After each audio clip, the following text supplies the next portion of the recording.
Okay, welcome back to another video. We are in a bit of a different setting today. We are at Tallulah Gorge. It is absolutely beautiful. The hike was definitely more strenuous than I thought it was going to be, but that's besides the point.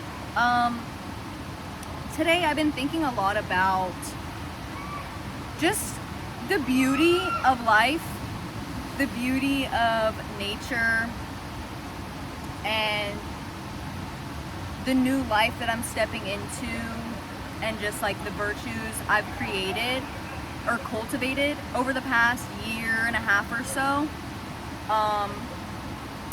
And sitting in the beauty and everything, it reminds me of a time where this hike and this day would have been stressful. It would have been so stressful. It would have been not fun. I would have been irritated. It would have been this, that, overwhelmed, this, that, and the third, you know? But it's like, I just want to acknowledge how much I've changed, how much my attitude has changed over the past year and a half, 2 years even. There was once a time where I couldn't see the beauty in a lot of things, whereas now I see the beauty in everything. I find beauty in everything, literally everywhere I look. I'm like, oh my gosh, this is beautiful, this is great. But there was once a time where I wasn't able to see the beauty in anything, and during that time period of my life, I don't think I ever would have guessed that I could be so at peace in my mind, my body, and my soul. So I just want to talk about that experience for me a little bit today, because y'all don't really know like too much on my story, and I do just want to put that out there today.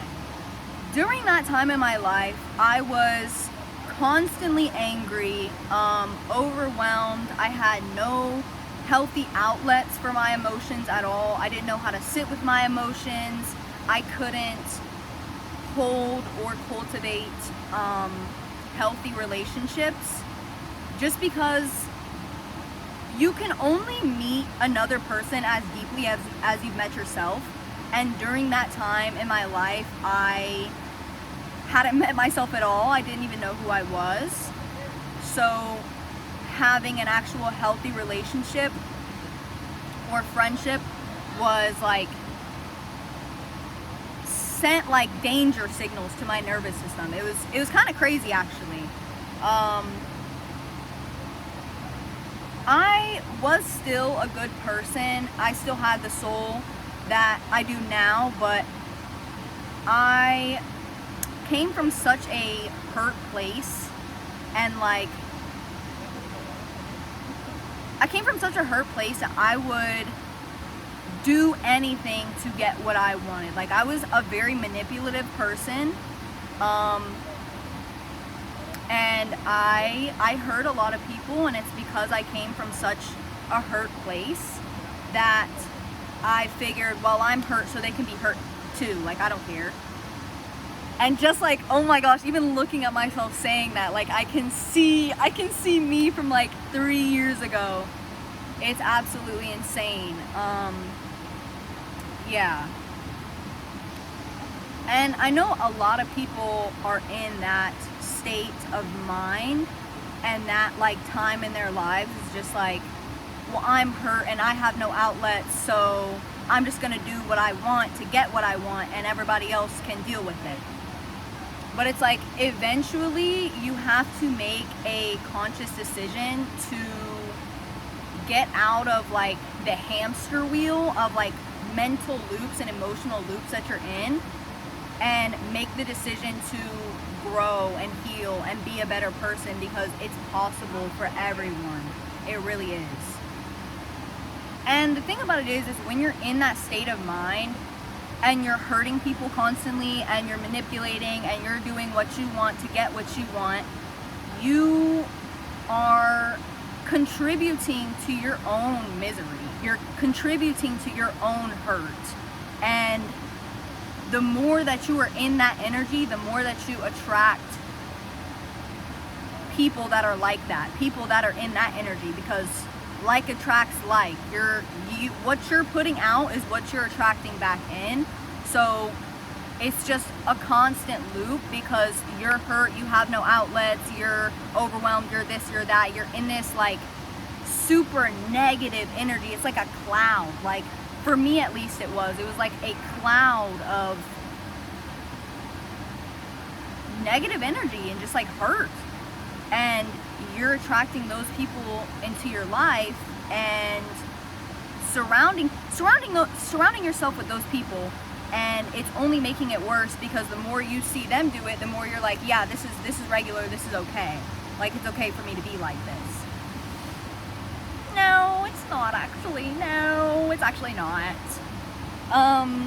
So what I had to do was I had to step out of petty conflicts and like the ego games and like the people pleasing, and step into like creativity and authenticity. And just like, during that time in my life, I literally saw like softness and like sweetness as like, oh, you're a bitch. Like, what? I would never say that. I would never say that. That's crazy. But that's literally how I saw it. So it was definitely a long journey. It took years for me to fully step into my authenticity. And even then, like, there's still times where I'm like, you're not being fully yourself, because you're trying to minimize yourself for the sake of other people, to not make them uncomfortable or anything like that. Like, right now, I'm in Tallulah Gorge, and we're at like the actual like floor part, and everybody's swimming, and I'm filming a video, and people are looking at me. People hear me talking. When I was in this negative cloud, this negative state of mind, this would have scared me so much. This would have terrified me to even talk like this, even be talking to a camera in front of people and be seen like this. This would have terrified me. I'm not scared. I'm not ashamed. I don't care. Like, so much has changed since then. You really have to shift out of being a victim to your own emotions, which, like I said, I was. My emotions ran the show. Like, anything I was feeling, that was me. Like, if I was angry, I am anger. If I was sad, I am sadness. Like, it wasn't a feeling that was passing through me, but I let it control who I am, and I let it control my actions. And that's not what emotions are supposed to be. That's not how you're supposed to deal with them. And for me, I didn't have any role models to teach me how to handle my emotions. And the people I surrounded myself, like I said, like attracts like. So I was surrounded by the same people with the same energy, who also didn't know how to feel their emotions and let it pass through them. Like, everybody I knew was exactly like me or worse. And like I said, the continuous loop, because how are you supposed to get out of that if the people you're surrounding yourself with are the exact same type? They're going through the same shit. Like, they can't save you because they don't know how to save themselves. And you can't be saved by somebody else. You cannot. You have to do it. You have to make the decision to grow and to heal. One saying that I really, really love, and this has been like, I absolutely love this saying. Your new life will cost your old one. All those people that you're surrounding yourself with that have the same hurt and negative cloud as you, hit the road, Jack. They gotta go. They're not gonna help you. They're not gonna help you step into your authenticity. Point blank, period. They don't know how to be their own authentic self. So what makes you think that staying around them and being friends with them and being in those groups and being in those places that put you in authenticity would help you step into passion and creativity and authenticity? It's not gonna help. You need to separate yourself, get into new environments, get around new people. Like, go join a club or something. I don't know. Like, start taking yourself on solo dates. I'm saying this stuff, it sounds so like mundane. It sounds so minuscule, but it's really not. It is truly life-changing. Like I said, it was a very long journey for myself. It took me years to hold passion and creativity and authenticity and softness and still keeping my fierce attitude, my fierceness. Like, that was something I didn't think that you could hold softness and be fierce at the same time. I thought it was, you gotta pick one. You can't have both. You can't have your cake and eat it too. But truly, actually, you can actually. I can now see the beauty in everything. I have that passion, I have that creativity, I have that spark, I have that fierceness, and I'm able to be soft. I'm able to set and hold strong boundaries, which, whoa, never would have been able to do that. As fierce as I was so much a people pleaser. I wanted to be liked so badly. And liked by the wrong people at that. You want to be liked by people who can't even truly see themselves. What? What sense does that make? No. So the thing that I was saying about the only person that can save you is you, the emotional fulfillment, and I want you to listen closely to this, the emotional fulfillment you look for in jobs, in relationships, in friendships, in settings, physical settings, it comes from within you. The emotional fulfillment that you want is inside of you, waiting to be unlocked. Just waiting for it.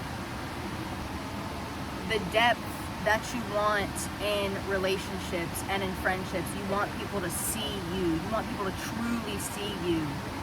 You can see you. The depth that you seek has to be cultivated within yourself before it can ever be mirrored in the physical, before it can ever come from a job or a relationship or a friendship. It has to be within yourself first. So yeah, I'm really happy that I got to share this with you guys. I hope it helped. I hope hearing this from another perspective helps, because it does get better. I promise you. Give up that old life. Your new one, oh honey, it's coming. Give that old life up. You don't need it. You don't need it. Your new life will be so much better. It will be so much more fulfilling for you. So much more deep.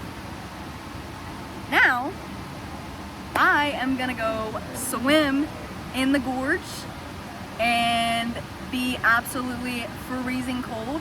I hope you guys have a great day. If you like this video, please like and subscribe, and I will see you guys next time.